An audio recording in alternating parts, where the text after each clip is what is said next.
আসসালামু আলাইকুম। তাহলে আজকের ক্লাসে আমরা দেখব হচ্ছে প্যারাগ্রাফ রিবন, ঠিক আছে?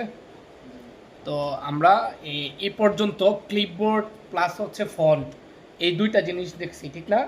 তো আজকে আমরা দেখব হচ্ছে প্যারাগ্রাফ রিবন। প্যারাগ্রাফ রিবন কোথায় থাকে বলেন তো? হ্যাঁ, এই যে এখান থেকে এতটুকু যে সেটিংসগুলো আছে এগুলাকে কি বলা হয়? Paragraph ribbon. এই যে এখানে দেখেন প্যারাগ্রাফ লেখা আছে, ঠিক না? এই যে দেখেন প্যারাগ্রাফ লেখা, দেখছেন? তাহলে এই রিবনটার নাম কি?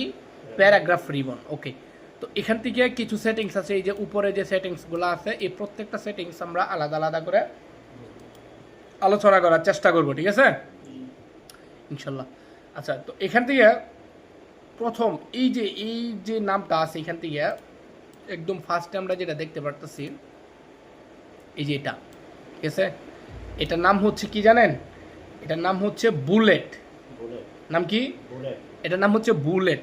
বুলেট মানে হচ্ছে আপনার দুই তিনটা বা চার পাঁচটা টেক্সট থাকলে, হ্যাঁ হুজুর ভালো করে বুঝবেন, আপনি অন্য কোনো কাজ করতেছেন নাকি? হ্যাঁ হ্যাঁ, তো এখন অন্য কোনো কিছু করা যাবে না, ঠিক আছে? আমরা যা যা এখানে বলতেছি তা তা দেখেন। আচ্ছা,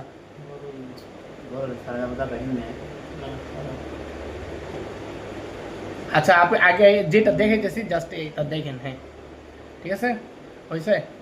ওকে, তাহলে হ্যাঁ এটাকে বলে বুলেট অপশন। আমি যদি বলি যে এই টেক্সটগুলোকে বুলেট আইকন দেন, তখন আপনি এখানে ক্লিক করে কিভাবে করবেন এটা দেখাইতেছি আমি, ঠিক আছে? ওকে, তো এখানে তারপরে এই বুলেট করতে হলে আমাকে কিছু টেক্সট লিখতে হবে। তাহলে আমি এখান থেকে জাস্ট কিছু নাম লিখি, যেমন আমি মনে করেন কয়েকজনের নাম লিখলাম, রনি, তারপরে লুমা, তারপরে রানী, নাকি যা যা আসতেছে, তারপরে ওকে এই কয়েকটা হইলো। আপনারা এমসিকিউ দেখছেন পরীক্ষার সময়, এমসিকিউ থাকে না? তো এমসিকিউ থাকলে মনে করেন আমরা এখান থেকে একটা এমসিকিউ সাজাই, তো আমরা এখান থেকে হোয়াট ইজ মাই নেম আমরা মনে করেন এরকম একটা জাস্ট দিলাম, দেওয়ার পরে এভাবে দিলাম, ঠিক আছে? আচ্ছা, এটা হচ্ছে নিচে কোনটা আমার নাম, ঠিক আছে? বা আমার নাম কি, নিচে কোনটা আমার নাম, এরকম একটা মিনিং আমরা বুঝাইলাম। তারপরে আমি এখান থেকে দেখেন এই নামগুলো সিলেক্ট করার পরে আমি এখান থেকে বুলেট অপশনে যদি ক্লিক করি তাহলে একটা বুলেট আইকন চলে আসছে, এই যে দেখছেন, এটাকে বলে কি? Bullet icon. মনে থাকবে? তাহলে আমি এটা কাইটা দিই, তাহলে এটাকে কি বলে? Bullet icon. ওকে, তো এখন এই বুলেট আইকন এখানে বল দেওয়া আছে, ঠিক না? আমরা এটাকে জাস্ট একটু বড় করি তাহলে আপনারা দেখতে সুবিধা হবে, দেখেন। তো এখন কথা হচ্ছে এই যে এখানে যে বলের মতো দেওয়া আছে এই আইকনগুলো চাইলে কিন্তু চেঞ্জ করতে পারবেন, ঠিক আছে? কিভাবে চেঞ্জ করবেন? এই যে এই বুলেটের পাশে দেখেন এখান থেকে একটা অ্যারো চিহ্ন দেওয়া আছে, ঠিক আছে? তো এই অ্যারো চিহ্নের মধ্যে যদি আমরা ক্লিক করি তাহলে আরও অনেকগুলো অপশন চলে আসছে, ঠিক আছে? সো এখান থেকে আমরা চাইলে এই আইকনগুলো চেঞ্জ করতে পারবো। এই যে দেখেন আমরা যদি এটা দিই তাহলে এই যে এখানে বলের মতো আইকনটা চলে গেল, ঠিক না? তারপরে আমরা এখান থেকে এই যে এটা দিলে এটা আসছে। তারপরে আপনি যদি অনেকগুলো আইকন আছে এখানে, যেমন আমরা দেখেন চ্যানেল লিস্ট, হ্যাঁ ইন্টারনেট একটু ইয়া দেখা যাচ্ছে আর কি, ঠিক আছে? আচ্ছা, আসবে, সমস্যা নাই। তারপর এখান থেকে দেখেন আমরা যদি এখান থেকে এই যে ডিফাইন নিউ বুলেট এখানে যদি ক্লিক করি তাহলে আমরা আরও অনেকগুলো অপশন পাবো।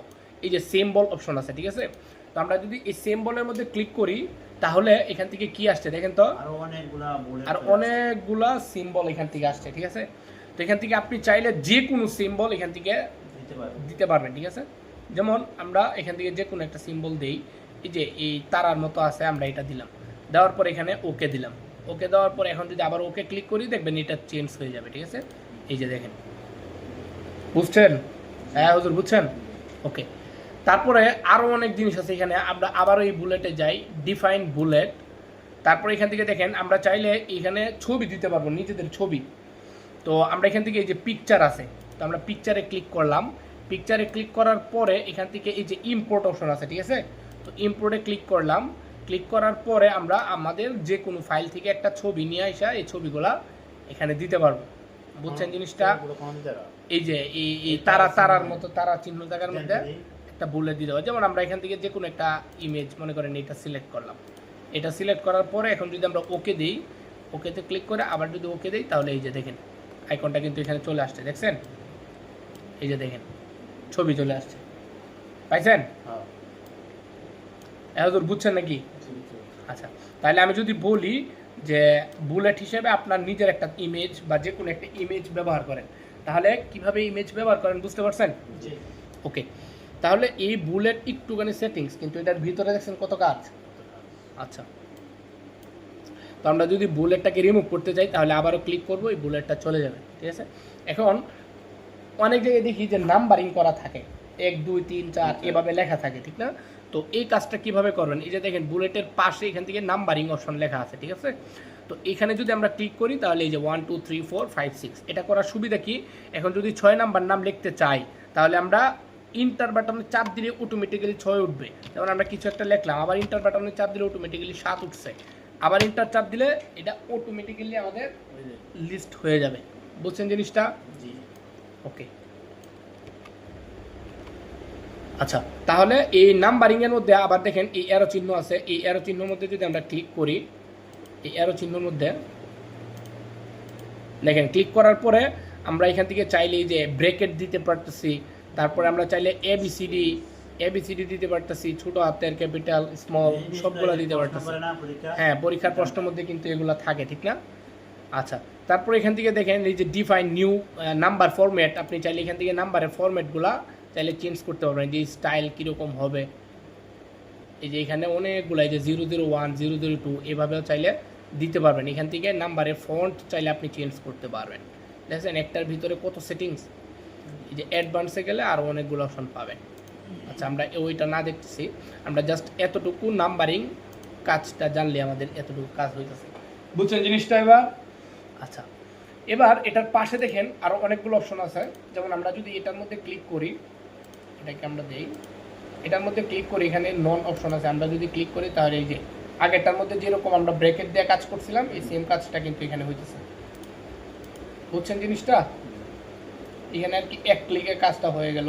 এই কাজটা যখন আমরা একটা বইয়ের সূচিপত্র ক্রিয়েট করব তখন কিন্তু কাজে লাগবে। আচ্ছা, তারপরে এই যে এই অপশন হচ্ছে আমরা একটা একটা একটু একটু ক্লিক করে চাইলে ডানে বামে নিতে পারবো। এই যে এটা হচ্ছে আমাদের ডান দিকে যাচ্ছে, আর এখানে ক্লিক করলে আমাদের কি বাম দিকে যাচ্ছে। লেখাগুলো আমরা চাইলে ডানে বামে নিতে পারতেছি, সিলেক্ট করে কিন্তু নিতে হবে, ঠিক আছে? হ্যাঁ, সিলেক্ট করতে হবে। তারপরে দেখেন এখানে নিচে দেখেন কিছু অপশন আছে, এটা হচ্ছে কি left align text. Left, left মানে হচ্ছে কি বামে, মনে থাকবে? লেফট মানে বামে, সেন্টার মানে হচ্ছে কি মাঝখানে, আর রাইট সাইড মানে হচ্ছে কি ডান সাইড, ঠিক আছে? তাহলে আমাদের এই টেক্সটগুলা বাম সাইডে আছে, মানে লেফটে আছে, এই জন্য লেফট সিলেক্ট করা। আমি যদি বলি লেখাগুলোকে সেন্টার করেন তাহলে এই মাঝখানের যে টেক্সটগুলো আছে এখানে ক্লিক করলে সেন্টার হয়ে গেল। আবার যদি আমরা লেফটে নিতে চাই তাহলে এখানে ক্লিক করলে লেফটে চলে আসবে। এবং আপনি চাইলে কিবোর্ডের মাধ্যমেও কাজগুলো করতে পারেন। আমরা যদি কন্ট্রোল এল দিই তাহলে লেফটে চলে আসবে, আবার যদি কন্ট্রোল আমরা ই দেই তাহলে সেন্টারে চলে যাবে। বুঝছেন? মাঝখানে। আর কন্ট্রোল আর দিলে রাইট সাইডে, মানে ডান পাশে চলে যাবে, দেখছেন?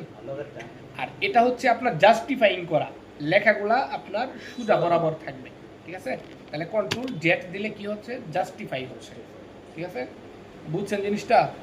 হ্যাঁ, আচ্ছা, তারপরে এই 4টা কাজ আমরা শিখলাম। তাহলে এখানে আমরা 4টা জিনিস আছে, ঠিক আছে? আচ্ছা, আমরা পরে দেখি। এখন কথা হচ্ছে এই লেখাগুলা আপনি চাইলে স্পেসিং করতে পারবেন, স্পেস কমায় বাড়ায় দিতে পারবেন। যেমন এটার পাশে দেখেন এই যে স্পেসিং অপশন আছে, তো আমরা যদি এখানে ক্লিক করি তাহলে এই যে লেখাগুলোকে লাইন স্পেস বাড়াইতে পারতেছি, আমরা চাইলে একটু কমায় দিতে পারতেছি, ঠিক আছে? এই যে অ্যাড স্পেস বিফোর প্যারাগ্রাফ, এখান থেকে চাইলে আপনারা আর একটু কাস্টমাইজেশন করে নিতে পারবেন। বুঝছেন জিনিসটা? ওকে, তো এখন কথা হচ্ছে এটার আপনি চাইলে একটা শেপ কালার দিতে পারবেন, ঠিক আছে? একটা শেডিং কালার দিতে পারবেন, মানে পিছনের যে একটা ব্যাকগ্রাউন্ড কালার থাকে না, এই কালারটা চাইলে আপনি এখান থেকে দিতে পারেন। এই যে দেখেন প্রত্যেকটা জিনিসের নাম আছে এখানে, এই যে শেডিং কালার, এটার উপরে যখন আমি মাউস রাখতেছি তখন কি লেখা আসছে এখানে, শেডিং লেখা আসছে না? আবার দেখেন আমরা যখন এই কালারের উপরে রাখতেছি তখন দেখেন ফন্ট কালার লেখা আসছে, এটার উপরে রাখলে কি হাইলাইট কালার লেখা আসছে, আর এটার উপরে রাখলে ইফেক্ট কালার লেখা আসছে, ঠিক না?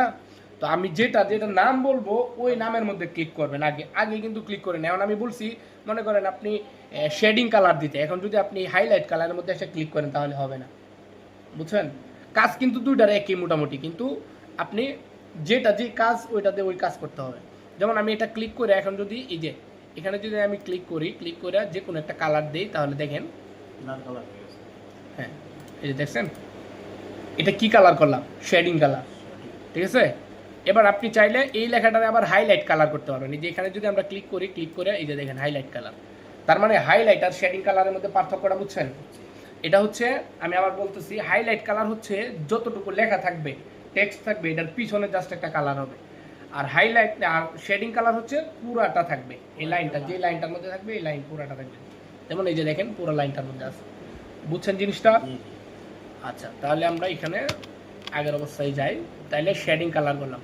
আচ্ছা, আর এটা হচ্ছে এটার পাশে দেখেন, এটা হচ্ছে আমরা যখন এই যে ইনসার্ট টেবিল থেকে টেবিলের কাজ করব তখন কিন্তু এগুলো আমি সবগুলা কালার করলাম, সবগুলারে অনেকগুলা কালার করলাম একটা লেখার, মানে সব এই সবগুলা কালারতে একসাথে মারিয়ে দিতে চাই, মানে একসাথে আগের অবস্থায় আসতে চান, তখন কন্ট্রোল জেড দিয়ে চাপ দিয়ে ধরে রাখবেন, দেখবেন আগের অবস্থায় এসে পড়বেন।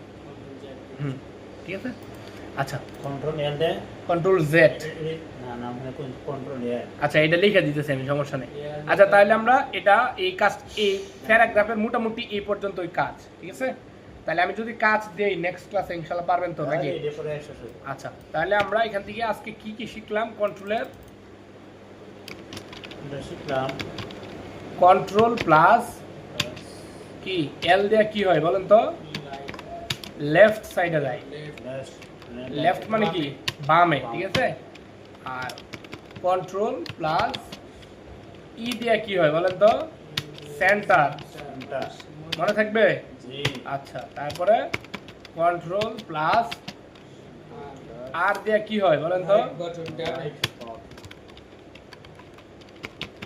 রাইট সাইডে যায়, ঠিক না? তারপরে কি শিখলাম? Control plus Z, sorry J, J দিয়ে কি হয় বলেন তো? বলেন, বুঝলে গেছেন? জাস্টিফাই, ঠিক আছে? জাস্টিফাইং করা যাবে, বুঝছেন জিনিসটা? তাহলে এই 4টা কাজ শিখছি, এর আগে আবার 8-10টা লিখে দিয়েছিলাম মনে হয়, মোটামুটি হয়েছে। আগের কাজগুলো পারবেন? আচ্ছা, এগুলো একটু বাসায় থেকে প্র্যাকটিস করে আসবেন অবশ্যই, ঠিক আছে?